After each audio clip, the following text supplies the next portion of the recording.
जय माता दी। ज्योतिष शास्त्र में आप सबका स्वागत है। ज्योतिष शास्त्र में आज की जो हमारी जानकारी आपको शेयर करने वाले हैं वो है राहु। राहु एक ऐसे ग्रह हैं 9 ग्रहों में जिसे छाया ग्रह कहते हैं।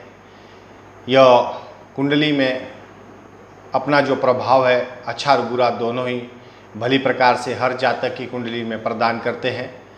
तो जो राहु ग्रह है, अगर आप इनसे संबंधित देखेंगे तो इनकी जो मित्र राशि आती है, मित्र जो ग्रह आते हैं वो है बुध, शनि और केतु।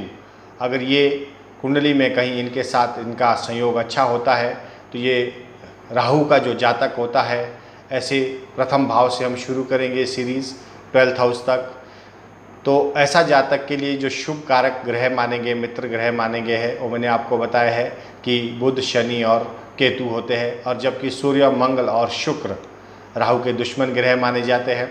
राहु एक सोच है, हमारे मस्तिष्क में जो अच्छे और बुरे विचार उत्पन्न होते हैं उस विचारों में राहु अगर शुभ हो तो ये इंसान को बहुत ऊंचा, बहुत बड़ा पद, एक राजा की तरह सम्मान प्राप्त करवाता है। और उसी तरह से अगर ये अशुभ अवस्था में हो तो मानसिक रोग तथा शारीरिक रोग के साथ पुत्र हानि भी करवाता है। तो यहाँ पर राहु के शुभ और अशुभ फल हम जानेंगे। प्रथम भाव में जातक को किस प्रकार का फल प्राप्त होता है, ये हमारी सीरीज़ कंटिन्यू बनेगी प्रथम भाव से लेकर द्वादश भाव तक। तो अगर आपने अभी तक हमारा यूट्यूब चैनल सब्सक्राइब नहीं किया है तो सब्सक्राइब करें और इसे शेयर और लाइक करना भी ना भूलें। साथ में जो वहाँ पर बेल आइकॉन का जो बटन है उसको ज़रूर दबाएं ताकि जो हमारी आने वाली वीडियो है इसका नोटिफिकेशन आपको प्राप्त हो सके। तो दोस्तों शुरू करते हैं। प्रथम भाव में राहु जातक को किस प्रकार का फल प्राप्त करवाते हैं, ये वीडियो अंत तक देखें ताकि जो हम इसके अशुभ फल जो आपको बताएंगे तो आप उसके उपाय करके अपने जीवन में नेगेटिव एनर्जी को दूर करके पॉजिटिव एनर्जी क्रिएट करने में सक्षम होंगे। उपाय आपके होंगे, भाग्य आपका जागृत होगा। तो अंत तक बने रहिए दोस्तों। प्रथम भाव में जातक जो पहला घर है, अगर उसमें राहु बैठे हैं, लगन में राहु बैठे हैं, तो पहले घर का जो स्वामी है वो मंगल और सूर्य से प्रभावित होता है। यहाँ पर स्थित यह घर किसी सिंहासन की तरह ही होता है और पहले घर में बैठा सभी ग्रहों का राजा माना जाता है। तो जातक अपनी योग्यता से बड़ा पद प्राप्त करेगा। अगर यहाँ पर अगर राहु शुभ अवस्था में है तो उसके पास इतनी योग्यता होगी कि यहाँ पर वो अपने बड़े पद को प्राप्त करेगा और साथ ही उसे सरकार से भी अच्छे परिणाम मिलेंगे। इस घर में राहु उच्च के समान, सूर्य जैसे उच्च के होते हैं उसी समान फल देने वाला होगा। लेकिन सूर्य जिस भाव में बैठा है वो उस भाव के फल को क्षीण कर देगा, यानी कि प्रभावित कर देगा, कम कर देगा। यदि मंगल, शनि और केतु कमज़ोर है तो राहु बुरे परिणाम ज़रूर देगा, अन्यथा यह पहले भाव में अच्छा परिणाम देगा। यदि राहु नीच का है तो जातक को कभी भी ससुराल वालों से बिजली का सामान, इलेक्ट्रिक जो आइटम्स होते हैं वो कभी भी ऐसे उपकरण नहीं लेने चाहिए और ना ही काले और नीले कपड़े उनसे लेने चाहिए, अन्यथा पुत्र पर इसका बहुत दुष्प्रभाव पड़ेगा। और राहु के जो परिणाम होते हैं 42 साल की उम्र तक वो अवश्य ही लोगों को प्राप्त होंगे। तो यहाँ पर जो राहु है वो हमें शुभ और अशुभ दोनों ही प्रकार के फल देते हैं। जैसे मैंने आपको बताया, अगर मित्र ग्रह उसके अच्छे भाव में बैठे हैं तो अच्छा फल प्राप्त होगा जातक को। अगर वही शत्रु ग्रह उसके सपोर्ट में नहीं है, मतलब अपोजिट हो गए हैं, नेगेटिव फल दे रहे हैं उसका शत्रु ग्रह, तो डेफिनेटली ऐसे जातक को यहाँ पे प्रॉब्लम्स लाइफ में बहुत आने वाली है। तो ऐसे जातक को जो उपाय हम बताते हैं वो नोट करिए आप अपने जीवन में उपाय करके। अगर किसी भी जातक की कुंडली में यहाँ पर राहु शुभ फल प्राप्त नहीं करवा रहे तो ये उपाय करके अपनी नेगेटिव एनर्जी को दूर करें और पॉजिटिव एनर्जी क्रिएट करें। ऐसे जातक को बहते हुए पानी में 400 ग्राम सुरमा बहा देना चाहिए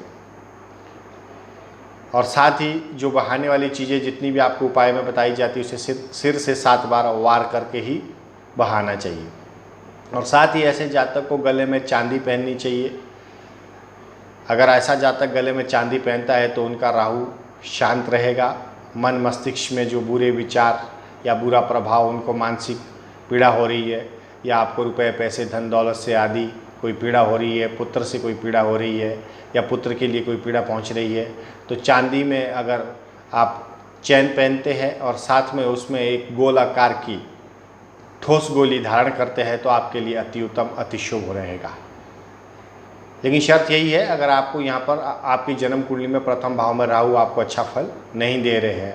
और साथ ही दोस्तों 1/4 के अनुपात में जौ में दूध मिलाएं और बहते हुए पानी में जौ को बहा देना चाहिए। यानी कि अगर आपने 1 किलो जौ लिया है तो 1/4 का मतलब है 250 ग्राम दूध में उसे मिक्स करना चाहिए और अपने सिर से 7 बार वार कर बहते हुए पानी में प्रवाह कर देना चाहिए, बहा देना चाहिए। और साथ ही बहते हुए पानी में नारियल बहाए, 4 नारियल बहाए। तो अगर आप ये जीवन में उपाय करते हैं तो किसी भी जातक की कुंडली में अगर यहाँ पर स्थित राहु अच्छा फल नहीं दे रहे तो अवश्य ही आपको अच्छा फल प्राप्त होगा। आप देखेंगे आपके जीवन से नेगेटिव एनर्जी दूर हो रही है और जीवन काल में जो आपको आकस्मिक घटनाएं जो घटती थी या आकस्मिक ऐसे योग जो बनते थे जिसमें आपका नुकसान हो जाता था, जिसमें धोखाधड़ी का काम आपके साथ होता था, तो वो चीज़ें सब बंद हो जाएगी। आपके जीवन में खुशहाली आएंगी, बाहर आएंगी। और साथ ही दोस्तों आप अपने परिवार से संबंधित जो आपके अनबन है, घर में रिश्तों में खटास थी, उसमें भी देखेंगे आपकी मधुरता आएंगी। क्योंकि क्या होता है, जब तक आपके जन्म कुंडली जो 9 ग्रहों पर आधारित है, उसके जो 9 ग्रह आपको सपोर्टिव रहते हैं, डेफिनेटली आपके जीवन में उत्साह, जोश, खुशी, यह ऐश्वर्य हमेशा बना हुआ रहता है। लेकिन जब ये प्लानेट, क्योंकि ये क्या होता है, हमेशा 9 ग्रहों की जो दशा और दिशा है वो बदलती रहती है, उसके अनुसार ये 9 ग्रह हर मनुष्य जीवन काल के लिए परिवर्तन आप देखेंगे तो इसलिए लाते हैं क्योंकि वहाँ पर आपके जो जीवन काल में परिवर्तन हुए, क्योंकि आपके जो 9 ग्रह है उसमें आपके परिवर्तन होता है। आपकी जो जन्म कुंडली है उसमें आपकी दशा, महादशा, प्रत्यंतर दशा, अंतरदशा, ये सब चेंज होती रहती है। इसकी वजह से आपके जीवन में बहुत सारी चीज़ें अप डाउन्स जो आते रहते हैं, या फेल या पास, या आपका गुस्सा प्यार, जो भी मोहब्बत आप करते हैं उसमें हमेशा एक जैसी स्थिरता नहीं रहती है। तो दोस्तों अगर आप चाहते हैं कि आपके जीवन काल में स्थिरता बनी रहे तो ये उपाय जो हम आपको बताते हैं ये बहुत ही सरल होते हैं। आप उपाय करके देखिए, आपके जीवन में अवश्य परिवर्तन आएगा। और इसे शेयर ज़रूर करें, क्योंकि आपके कर्मों के माध्यम से हो सकता है ये पुण्य फल किसी और को भी प्राप्त हो। आपका जो कर्म होता है वो पाप और पुण्य में ही हमेशा उसका प्रभाव दिखता है। आप जीवन काल में जो भी मनुष्य जैसा भी कर्म करता है उसके 2 ही फल प्राप्त होते हैं, या तो पाप या पुण्य। तो अगर आप पुण्य कमाना चाहते हैं, अपनी नेगेटिव एनर्जी को भी कम करना चाहते हैं तो अच्छे कर्म करिए। जो 9 ग्रहों पर आधारित आपकी जन्म कुंडली है उस पर आधारित अपने कर्म करिए और उपाय करिए, अवश्य ही आपके जीवन में चमत्कार होगा। नेक्स्ट जो हमारा वीडियो आएगा, 2nd हाउस में राहु अगर बैठे हैं तो जातक को किस प्रकार का फल प्राप्त करवाते हैं, इस विषय की जानकारी आपके समक्ष लेके आएंगे। और आज का विषय मैं यहीं पे समाप्त करता हूं। आशा करता हूं मेरा ये वीडियो आपको पसंद आया होगा। और माता रानी सबको सुखी रखे, स्वस्थ रखे, आपके घर परिवार में हमेशा खुशहाली बनी रहे, आप अच्छे कर्मों में संलग्न रहे। आप खुद का ध्यान रखेंगे तो आपके परिवार का ध्यान आप अवश्य रख पाओगे। जब तक आप खुद का भला नहीं कर सकते, आप दूसरों का भला नहीं कर सकते।